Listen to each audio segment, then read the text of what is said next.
Hi everyone, welcome back. It's Professor Hall. So this is our last lecture about Little Women, and most of the themes I talked about in a lecture that went longer than I intended last time. Sorry about that. The ideas of realism and romanticism that I talked about in the first lecture, that there are elements here of romanticism with transcendentalist philosophy and Christian themes kind of woven into the story. The romantic elements of the girls' play, especially the sensationalist stories that Jo writes, and the way that the book in many ways is nostalgic about childhood and young adulthood and reflects a little bit more, I think, the 1840s or 50s rather than the Civil War period.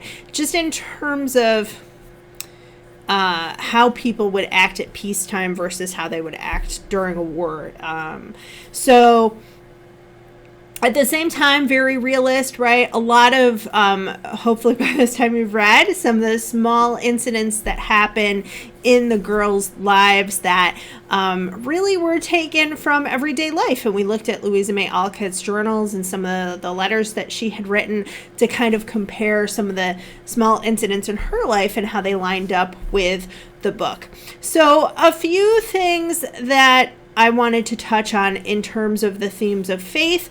I think if you have only seen the movies, and more recent movie came out, two actually, within about a year of each other, but one a little bit more celebrated than the other. But at any rate, if you've only seen the movies, a lot of them take this theme of faith out, which I think they do for some modern audiences, but I think it's a mistake because it really takes away from the author's original message that she had in this book. And one of the things that she uses is this allusion to a book called Pilgrims Progress. So this is a book by John Bunyan that was written, let me look at my notes here, 1678. It has not been out of print since. And some people point to it as the first novel. Really what it is a Christian allegory, meaning that the stories are meant to represent, in this case, theological issues that would have been brought up in the Bible and kind of the whole thing is like a dream sequence of someone making this pilgrimage to move from his hometown, which is called the City of Destruction, which is supposed to represent this world, into what is called the Celestial City, which is meant to represent heaven. So in this book, the character goes through various tribulations.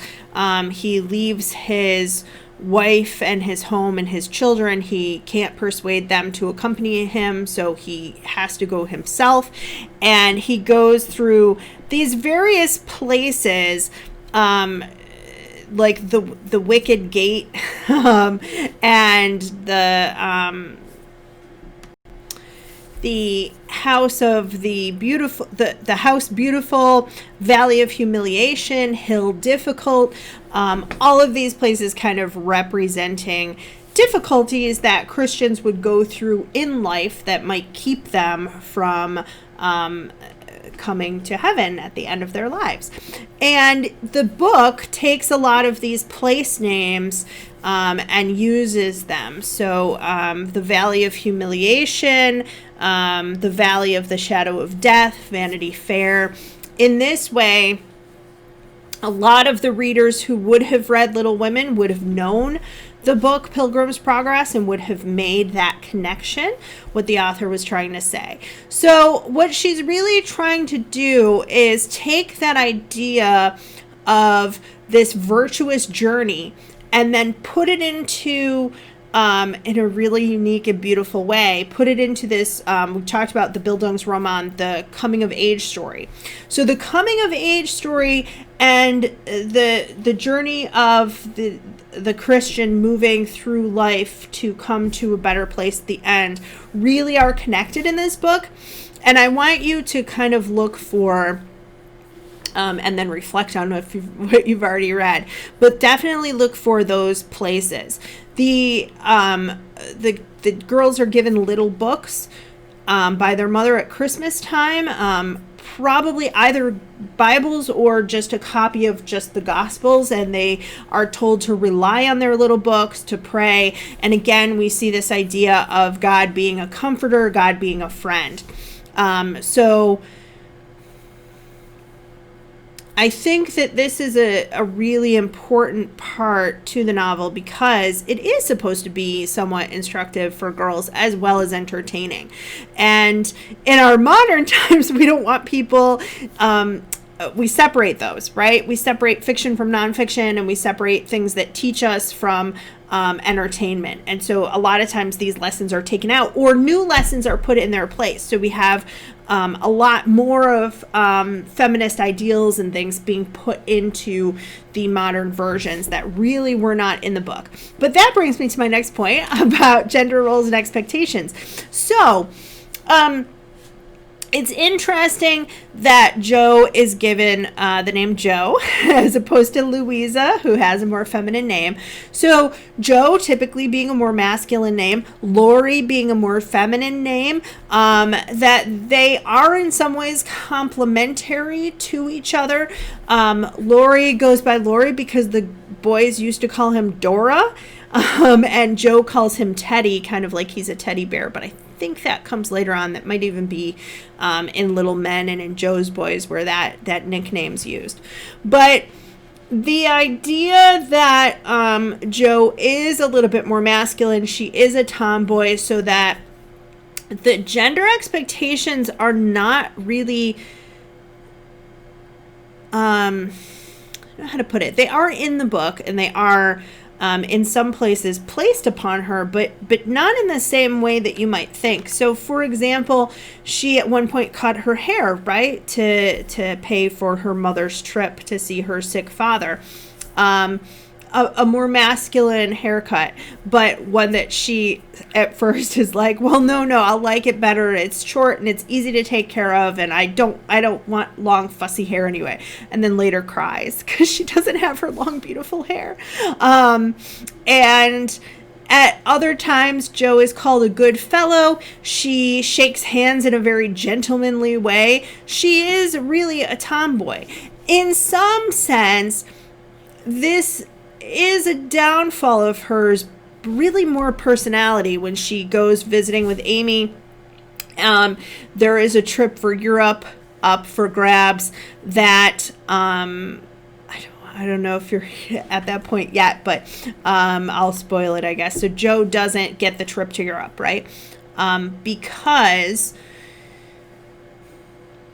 Amy is more pleasant to be around, and she has learned partially from Meg and her mother and from people that she admires, like Esther and Aunt Josephine. She has learned to become a little bit more feminine and a little bit more refined. But this is never told to Jo as if this is a masculine trait, that she shouldn't be so masculine, although she tromps about and she's a little clumsy at times, which is not that great, and that's seen as a flaw. Really, the flaw is her blunt way of speaking and her temper. So it's kind of interesting that she has these more masculine qualities, and they are commented on by people. Well, you're a good fellow, and you're a good brick, and be a jolly sport, Jo, which is things that wouldn't be said to other girls in the book. But there are really no judgments made about her being more masculine. The judgments really are made more in terms of how that plays out in being less kind or less polite than she should be. So at the same point, while Amy is talking to her after these visits about being more polite to people, Jo says, well, I'm not going to be polite to the person that you bowed to and curtsied to, because he treats his sisters poorly, and he isn't the kind of person that I want to be associated with. So I don't care how much money he has. I'm not doing it. So there is some virtue in what Jo is saying as well. But I'd hope that you can kind of pick up on, in many places, the way that Jo values hard work. Doesn't matter whether the fact that she's a woman doesn't matter. She is working hard and she has a lot of spirit, and that is something that is always admired. So a little bit, I think, when people talk about the roles of women in the past and what women were expected to do and expected to be, I hope that you can kind of see from this book that that wasn't really always the case, that they didn't have completely what women were expected to be. But we do have a lot of expectations for women in this book. A lot of expectations for men as well. The idea that during this wartime that the women were at home kind of being the moral center of the family and keeping the home fires burning for the men who were at war. The idea that because of that, perhaps they did have to take on work, but that wasn't a bad thing, that they learned from it. That the womanly graces are also really prized as well in this book, of going through society and dressing well, but as in Meg's case, we see not being so fluffed up and primped and wearing makeup and doing flirting. Marmee does not care for, and the girls are not to flirt, although Amy does a little bit. So yeah, what does it mean to be a good woman, and how does that kind of fly in the face of the gender expectations we might expect from a book of this time period? In the movies, a lot of times the virtues have a lot more to do with feminism, which is fine, but it does change the meaning a bit. So just something to think about. So 2 points of contention with this book. So if you have not finished it, or if you don't know what happens, you can pause here. But 2 things. Number 1, Beth dies. I'm sorry. This, I think, out of anything besides possibly the way that Jo writes and becomes published, but I think that this, out of anything, is really very true to the author's life. Her sister, Lizzie, who is also called Betty, did die. She had scarlet fever. She recovered, sort of. She remained frail. And then her heart failed her, and that is what happens to Beth too. And according to the writings that the other writings that Alcott did in her diaries and letters, and some of which I read to you last time, she did have these pains in her heart. She was at first sad because she knew it was going to happen, and then kind of resigned to her fate. But there is a scene where Beth is really too frail and tired even to lift her small needle, and that was taken from the author's life. So I just wanted to say that particular piece is very autobiographical and very close to what happened in real life. And she did apparently contract it as well from someone who she had been helping. It is interesting, I think, to note, if you go back to the scene where Beth contracted scarlet fever, that she got scarlet fever because her sisters had promised to visit the Hummels, which is sort of symbolic of every family that the March family is helping, right? A way to be kind and charitable to those who have less. So her mother is gone, and she is the only one who is still being good. The girls do good for a while, and then they forget to continue doing good. And Beth kind of has to take that up. So it is, in a way, supposed to, I don't know if I would say supposed to, but it does seem in a way almost like a punishment for the other girls that Beth becomes sick. Amy has to be sent away because she has not had scarlet fever. The other 2 girls then have to take care of Beth, and it really is their fault that she got sick.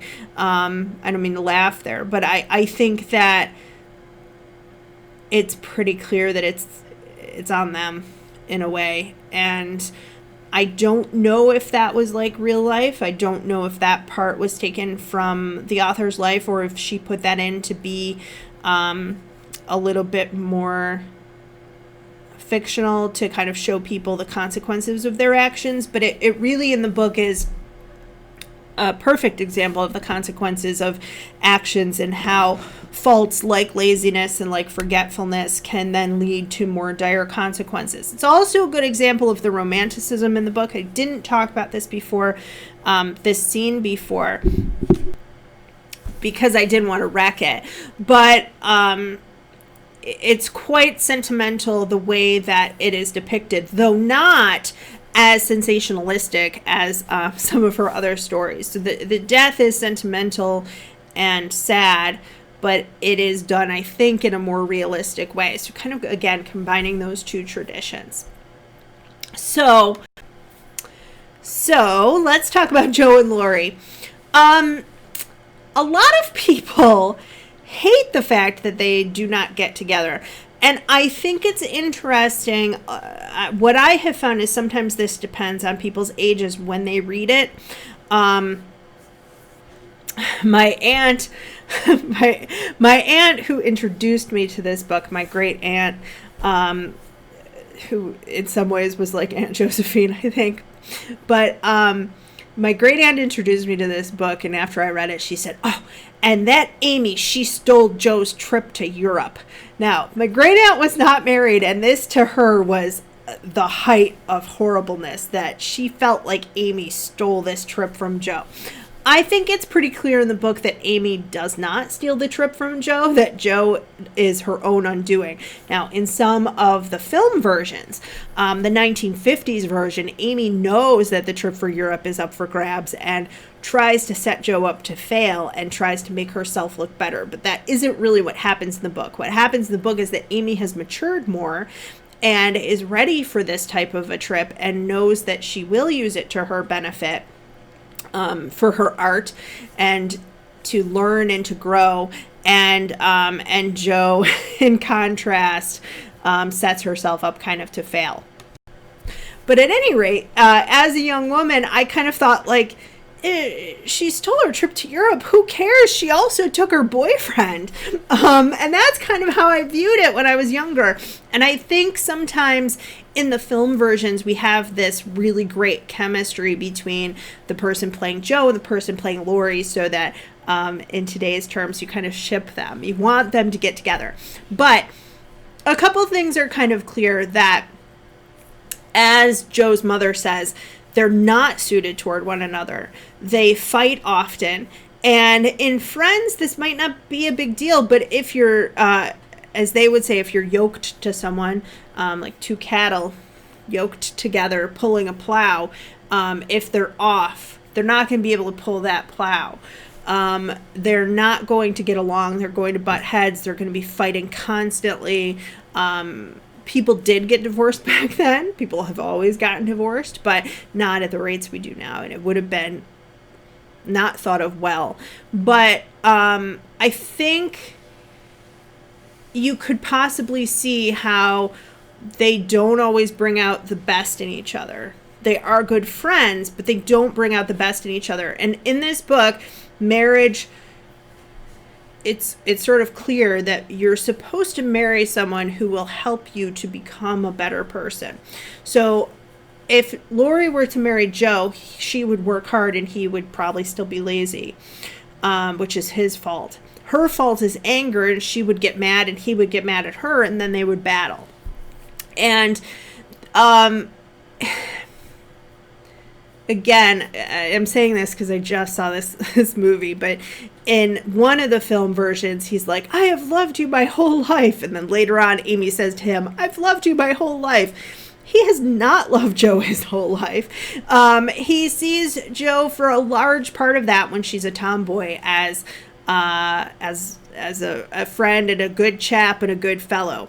If you notice throughout the book, there are scenes setting him up to be with Amy. I feel that there are, when he is first going to see her every day when she's with her Aunt Josephine, when Beth is sick. He's not comforting Jo. That is not his function. It makes him a better person to go and comfort Amy, if that makes sense in terms of the novel. In real life, it makes you a better person to comfort anyone, but in terms of the novel, makes him a better person to comfort Amy. He becomes a little bit of a figure of comfort and support, again reflecting the idea that the transcendental idea that God is in everyone, that the Holy Spirit is in everyone, and that they can become closer to God if they show those same qualities. So God is a comforter and a friend, and here Laurie is able to show those qualities to Amy the way he would not be able to show them to Jo. Later on, when Amy is at her table selling first her artwork and then her flowers, Laurie supports her there. And then, of course, later when they meet back in Europe and he sees her kind of through new eyes, and she chastises him for his behavior, and again helps him to kind of grow as a person, so that they have that mutual relationship of, I want you to be better, I love you how you are, but I want you to be better, and I love you how you are, but let's be better together and let's build each other up, which you would not have, I don't think, between Laurie and Jo if they had gotten married. So in contrast, when we see Meg getting married, her husband by small things encourages her not to be vain and to spend less money. He's very silent when he looks over the accounts and says, I was afraid of this, when she spends too much. He is supporting her in different ways by and that is not perfect and is forgetful and brings people home the days she's making jam, right? But we see him putting aside his boots so that she can have her dress, and then she sells the material for the dress to buy, or his overcoat, I'm sorry, boots is in a different book. She sells her dress to buy him the clothes that he needs, so that they're helping each other to be better. He's working hard for her, and she is spending his money later in a more frugal way to also work to build this home together. And they're rewarded for their hard work by having children. So again, the reward for hard work versus if we let our faults come out, the punishment that we get for that, or the consequences that we see from that. So Jo instead finds Professor Bear, who is spirited the way she is, and plays and romps with the children. He does not put on airs. He's not part of society, which Jo said she would hate, and she would have. Amy did not. They have a love of learning together. He teaches her things. Laurie would not really have been able to teach her things. So what's interesting, too, is that Jo is a very strong woman, and I don't know if Laurie is strong enough of a man to be her husband and to be that equally matched person. Professor Bear has this love of philosophy, this love of languages. They have a common vision eventually for the future that they see together. And I think that if we saw we do see them fall in love, but if we saw more of that, maybe people would root for them a little bit more. Maybe if we had more chapters with him. There's also this very romanticized idea that you meet your best friend when you're young and you fall in love, and that's the person that you marry, and that's not how life always turns out. So the romanticized idea versus the reality of the situation is quite interesting. So at any rate, I hope that you like the book. I can't wait to see your thoughts about this, and feel free to disagree with me. If you think that Jo should have married Laurie, let me know. If you think that Beth's death was too sentimental and romanticized, or that she was kind of too perfect of a character, let me know. I can't wait to see your thoughts. Thanks, everybody.